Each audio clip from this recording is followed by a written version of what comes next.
TDP Janasena BJP ఉమ్మడి అభ్యర్థి గొట్టిపాటి లక్ష్మీ ప్రకాశం జిల్లా వేంపాడు గ్రామంలో ఎన్నికల ప్రచారం నిర్వహించారు. ఈ సందర్భంగా అధికార దాహంతో జగన్మోహన్ రెడ్డి వృద్ధుల పెన్షన్లలో వారిని ఇబ్బందులకు గురి చేస్తున్నారని గొట్టిపాటి లక్ష్మి ఆవేదన వ్యక్తం చేశారు. నిన్నటి వరకు సచివాలయాల ద్వారా ఇచ్చిన పెన్షన్ను నిలిపివేసి బ్యాంకుల్లో వేస్తున్నామని చెప్పి మండుతున్న ఎండల్లో వృద్ధులను తిప్పుతూ వారి ఉసురు తీసుకుంటున్నారని ఆరోపించారు.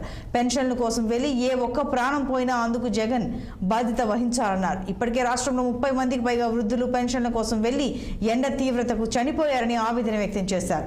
రాబోయే చంద్రబాబు ప్రభుత్వంలో ప్రతి ఇంటికి సచివాలయ సిబ్బందితో 4000 చొప్పున పెన్షన్ అందజేస్తామన్నారు. వచ్చే ఎన్నికల్లో సైకిల్ గుర్తుపై ఓటేసి తనతో పాటు ఎంపీ అభ్యర్థి శ్రీనివాస్ రెడ్డిని కూడా గెలిపించాలని అభ్యర్థించారు. ఎంతో ఉత్సాహంగా అందరూ ఎండను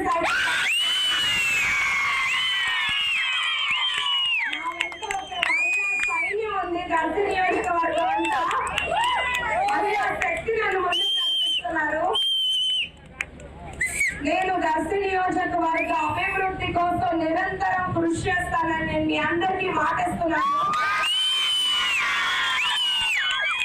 నేను ఇక్కడికి పదవుల కోసం పవర్ కోసం రాలేదు, ప్రజా సేవ చేయడానికి వచ్చాను. గారు, మా నాన్నగారు గొట్టిపాటి నర్సయ్య గారు, అలాగే ఓటమి లేని నాయకుడు మా బాబాయ్ గొట్టిపాటి ప్రజా సేవలోనే ఉన్నారు. అదే వారి ధ్యేయం. వారి వంశం నుండి వస్తూ వారి వారసురాలిగా మీతో పాటు ఒక కుటుంబ సభ్యురాలిగా